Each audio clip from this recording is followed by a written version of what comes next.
ನಮಸ್ಕಾರ ಸ್ನೇಹಿತರೆ, nine masters ಚಾನಲ್ಗೆ ತಮಗೆಲ್ಲ ಆತ್ಮೀಯವಾದ ಸ್ವಾಗತ. ಈ ದಿನ ಕರ್ಕ ರಾಶಿಯಲ್ಲಿ ಜನಿಸಿರ್ತಕ್ಕಂತಹ ಸ್ತ್ರೀಯರ ಗುಣ ಸ್ವಭಾವ ಮತ್ತು ಅವರ ಸಮಸ್ಯೆಗಳಿಗೆ ಪರಿಹಾರವನ್ನು ನೋಡೋಣ.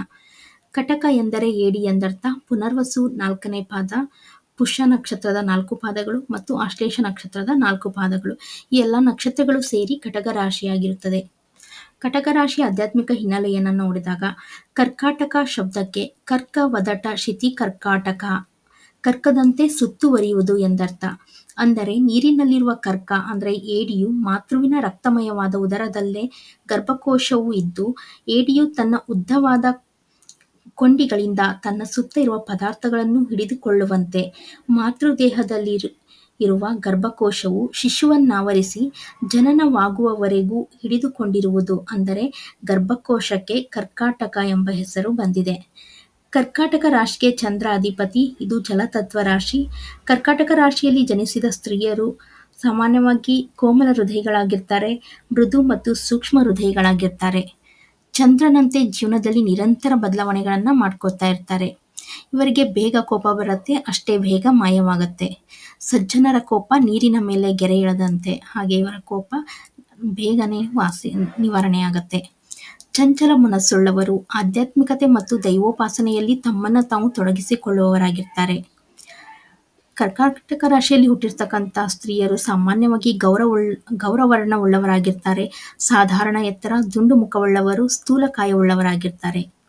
ಇವರು ಬೇಗನೆ ಯಾರೊಂದಿಗೂ ಹೊಂದಿಕೊಳ್ಳೋದಿಲ್ಲ. ಹೊಂದಿಕೊಂಡ ನಂತರ ಕೊನೆಯವರೆಗೂ ಆ ಸ್ನೇಹವನ್ನು ಉಳಿಸಿಕೊಳ್ಳುವವರಾಗಿರ್ತಾರೆ. ಮಿತಭಾಷಿಗಳು ಮತ್ತು ನಾಜೂಕಾಗಿ ಮಾತನಾಡುವವರಾಗಿರ್ತಾರೆ. ಧಾರಾಳವಾದಿಗಳಾಗಿರ್ತಾರೆ ಮತ್ತು ದಾನ ಧರ್ಮಗಳಲ್ಲಿ ತಮ್ಮನ್ನು ತಾವು ತೊಡಗಿಸಿಕೊಳ್ಳುವವರಾಗಿರ್ತಾರೆ. ವಿದ್ಯಾವಂತರು, ಬುದ್ಧಿವಂತರು ಮತ್ತು ಉತ್ತಮ ಸಂಸ್ಕಾರವನ್ನು ಹೊಂದಿರುವವರಾಗಿರ್ತಾರೆ. ಇವರಿಗೆ ಸಮಾಜದಲ್ಲಿ ಉನ್ನತ ಸ್ಥಾನವನ್ನು ಇರುತ್ತೆ. ಗೌರವ ಮತ್ತು ಅಷ್ಟೇ ಗಂಭೀರ ನಡತೆಯನ್ನು ಕೂಡ ಇವರು ಹೊಂದಿರ್ತಾರೆ. ಕರ್ಕಾಟಕ ರಾಶಿಯಲ್ಲಿ ಹುಟ್ಟಿರ್ತಕ್ಕಂಥ ಹೆಣ್ಮಕ್ಳನ್ನ ವಿವಾಹವಾಗುವಂತಹ ಪುರುಷರು ನಿಜವಾಗ್ಲೂ ಅದೃಷ್ಟವಂತರು ಅಂತಾನೆ ಹೇಳ್ಬೋದು.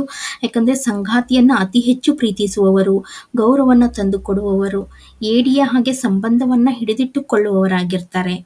ಅತಿಯಾದ ಪ್ರಯಾಣದಲ್ಲಿ ಆಸಕ್ತಿಯನ್ನು ಹೊಂದಿರ್ತಾರೆ. ಇವರಿಗೆ ಸಹಿಷ್ಣುತೆ ಬಹಳ.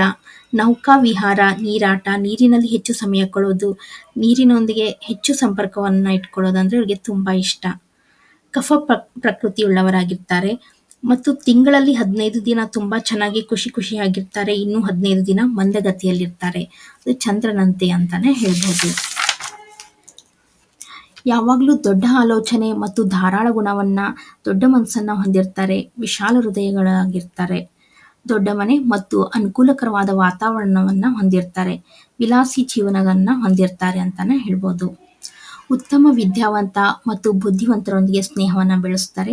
ತುಂಬ ಭಾವನಾಜೀವಿಗಳು. ಮತ್ತೊಬ್ಬರ ಕಷ್ಟಕ್ಕೆ ತುಂಬ ಬೇಗ ಕರಗುವಂಥದ್ದು, ಸಹಾಯ ಮಾಡುವಂತಹ ಗುಣವನ್ನು ಹೊಂದಿರ್ತಾರೆ. ಇವರಿಗೆ ಹೊಂದತಕ್ಕಂತಹ ಕೆಲಸಗಳಂದರೆ ಆಧ್ಯಾತ್ಮಿಕತೆಗೆ ಸಂಬಂಧಪಟ್ಟಂಥ ಕೆಲಸಗಳಾಗಿರಬಹುದು, ಉಪನ್ಯಾಸ, ಜ್ಯೋತಿಷ್ಯ, ಸರ್ಕಾರಿ ಕೆಲಸಗಳು ಆಗಿರ್ಬೋದು, ಸಮುದ್ರ ಸರಕುಗಳ ವ್ಯಾಪಾರ, ಆಭರಣಗಳ ವ್ಯಾಪಾರ, ನ್ಯಾಯವಾದಿ, ಹೋಟೆಲ್ಗೆ ಸಂಬಂಧಪಟ್ಟಂತಹ ಕೆಲಸಗಳು ಇವರಿಗೆ ತುಂಬ ಚೆನ್ನಾಗಿ ಆಗ್ಬರುತ್ತೆ. ಇವ್ರಿಗೆ ಆಗ್ಬರ್ತಕ್ಕಂತಹ ದಿಕ್ಕು ಅಂದರೆ ಉತ್ತರ ದಿಕ್ಕು. ಕಡು ಗುಲಾಬಿ ಬಣ್ಣ ಇವರಿಗೆ ತುಂಬ ಚೆನ್ನಾಗಿ ಆಗ್ಬರುತ್ತೆ. ರತ್ನ ಬಂದು ಮುತ್ತು ಇವರ ರತ್ನ ಆಗಿರುತ್ತೆ. ಪ್ರತಿಕೂಲ ಸಮಯ ಅಂತಂದರೆ ಪ್ರತಿ ಬುಧವಾರ ಇವರಿಗೆ ಅಷ್ಟು ಆಗ್ಬರೋದಿಲ್ಲ. ಪ್ರತಿ ವರ್ಷ ಜನವರಿ ತಿಂಗಳು ಇವರಿಗೆ ಅಷ್ಟಾಗಿ ಆಗ್ಬರೋದಿಲ್ಲ. ಆ ತಿಂಗಳ ಯಾವುದೇ ಒಳ್ಳೆ ಕೆಲಸಗಳನ್ನು ಮಾಡೋದನ್ನು ಅವಾಯ್ಡ್ ಮಾಡೋದು ಒಳ್ಳೆಯದು. ಹಾಗೆ ಪ್ರತಿ ತಿಂಗಳು 6, 9, 15 ಮತ್ತು 27ನೇ ತಾರೀಕುಗಳು ಅಷ್ಟು ಇವರಿಗೆ ಒಳ್ಳೆಯದಲ್ಲ. ಹಾಗೆ ಕಪ್ಪು ವಸ್ತ್ರ ಅಥವಾ ಕಪ್ಪು ಬಣ್ಣದ ವಸ್ತುಗಳನ್ನು ಇವರು ಅವಾಯ್ಡ್ ಮಾಡೋದು ಒಳ್ಳೆಯದು. ಮಿಥುನ ರಾಶಿ, ತುಲಾ ರಾಶಿ ಮತ್ತು ಕುಂಭ ರಾಶಿಯ ವ್ಯಕ್ತಿಗಳೊಂದಿಗೆ ಇವರು ಸ್ವಲ್ಪ ಜಾಗರೂಕರಾಗಿರೋದು ಒಳ್ಳೆಯದು.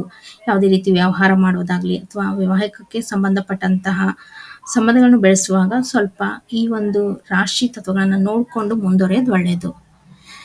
ಇವರಿಗೆ ದೈವೋಪಾಸನೆಗಾಗಿ ಕೆಲವು ಪರಿಹಾರಗಳನ್ನು ಹೇಳೋದಾದರೆ ಪ್ರತಿನಿತ್ಯ ಗಣಪತಿ ಅಥರ್ವ ಶೀರ್ಷ ಮಂತ್ರ ಪಠನೆ ಮಾಡೋದು ಒಳ್ಳೆಯದು.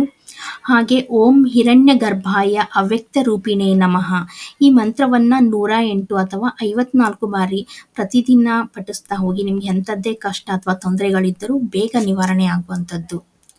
ಇದಿಷ್ಟು ಕರ್ಕ ರಾಶಿಯಲ್ಲಿ ಹುಟ್ಟಿದವರ ಗುಣ ಸ್ವಭಾವವಾಗಿರುತ್ತೆ. ಅವರವರ ಜಾತಕದ ಆಧಾರದ ಮೇಲೆ ಕೆಲವು ಸ್ವಭಾವಗಳಲ್ಲಿ ಏರುಪೇರುಗಳಾಗಬಹುದು.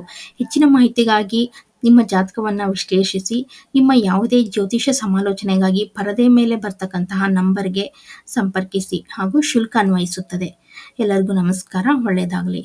ಹಾಗೆ ಈ ವಿಡಿಯೋ ನಿಮಗೆ ಇಷ್ಟವಾದರೆ ಲೈಕ್ ಮಾಡಿ, ಶೇರ್ ಮಾಡಿ ಮತ್ತು ಸಬ್ಸ್ಕ್ರೈಬ್ ಮಾಡಿ. ನಮಸ್ಕಾರ.